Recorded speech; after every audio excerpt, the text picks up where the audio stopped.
How do you measure success in your team? Is it by velocity, sprint burndown, or maybe how many backlog items you check off? Here's the thing, metrics are important, but if we're not careful, they could become the very thing that holds our teams back. Because here's the truth, nothing else matters if our customers aren't satisfied. You could have a velocity of 100, but if the product isn't meeting customer needs, that number means absolutely nothing. Imagine you're in a sprint review and the first thing that stakeholders ask is, what's the team's velocity? It sounds like a reasonable question. After all, velocity is one of the most talked about metrics in Scrum. But here's the problem. Velocity is often treated as the ultimate measure of success when the reality is that it is just one piece of the puzzle. It's time we shift the narrative. Many people think that a high velocity means a high performing team, but let's pause for a moment. What is velocity? It's just the total number of story points completed in the sprint. It doesn't account for quality, customer satisfaction, or even whether the work that was delivered is meaningful. And here's the thing, velocity can easily be inflated. Teams could break down tasks into smaller story points to pad their numbers, or they can carry over incomplete work from sprint to sprint and claim the points once it's done. I've even seen teams prioritize easy tasks just to boost the velocity at the expense of real value. The result is a chart that looks amazing, but delivers no real impact to stakeholders. Metrics shouldn't be about how much you've done, but how well you have delivered value. Metrics should be a compass, not a destination. I've known of teams that became so obsessed with improving metrics like velocity, burn down, throughput, that they lose sight of what really matters, delivering value to stakeholders. The questions we need to ask isn't how can we improve our metrics, but what's the story that these metrics are telling us about how we work? Metrics should spark conversations, not dictate actions. Because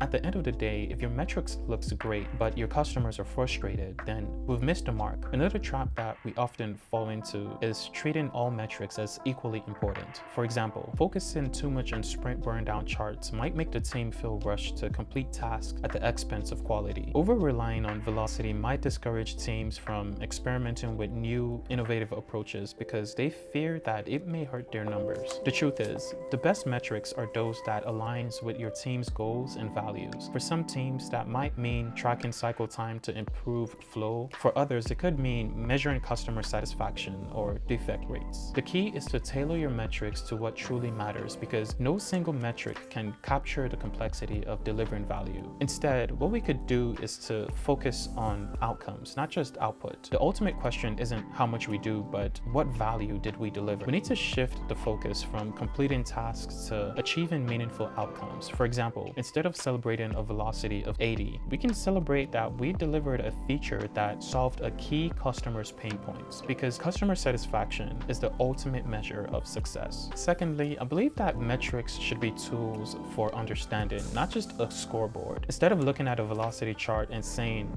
we need to do better, we can ask, what's driving this trend? Are there bottlenecks? Are we overcommitting? Are we solving the right problem here? We need to use metrics to guide retrospectives, to uncover insights, and to improve our processes, not to pressure teams into hitting arbitrary numbers. It's important to involve the team in deciding what to measure, because this fosters ownership and alignment. Let's not lose sight of the bigger picture here, because Agile is about delivering value. If your customers aren't satisfied, nothing else matters. You could have the best velocity in the world, but if the product doesn't meet customers' needs, that velocity is meaningless. Stakeholders don't care about your burn down chart. They care about how well you're solving their problems. The next time someone asks about your team's velocity, take a moment to ask yourself, are we focusing on velocity or are we focusing on delivering value? If you found this useful, you can check out my website for free resources just like this, as well as free questions and answers and resume templates. What's the most misunderstood metric that you have come across?